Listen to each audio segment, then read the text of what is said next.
সংযুক্ত আরব আমিরাতে ক্রমেই বেড়ে চলেছে বাংলাদেশি মালিকানাধীন প্রতিষ্ঠান। এর ধারাবাহিকতায় আজমানে যাত্রা করল আকরাহমা নামের একটি ফার্মেসি। শনিবার আয়োজিত হয় উদ্বোধনী অনুষ্ঠান। এদিন নতুন ব্যবসায় বিনিয়োগের মধ্য দিয়ে রেমিটেন্স প্রবাহ আরও বাড়বে বলে আশাবাদ জানান ব্যবসায়ীরা। বাংলাদেশি মালিকানাধীন ফার্মেসিতে প্রবাসী বাংলাদেশিরা ভালো সেবা পাবেন বলেও অঙ্গীকার করেন কর্ণধার জয়নাল আবেদিন।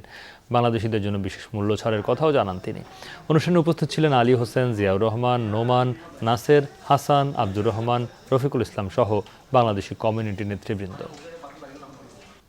এটা একটা সেবামূলক ব্যবসা, তো আমরা চাই এই ব্যবসার মধ্যে যারা ইনভেস্টর আছে আমাদের দেশে তারা এই ব্যবসার মধ্যে জড়িত হোক।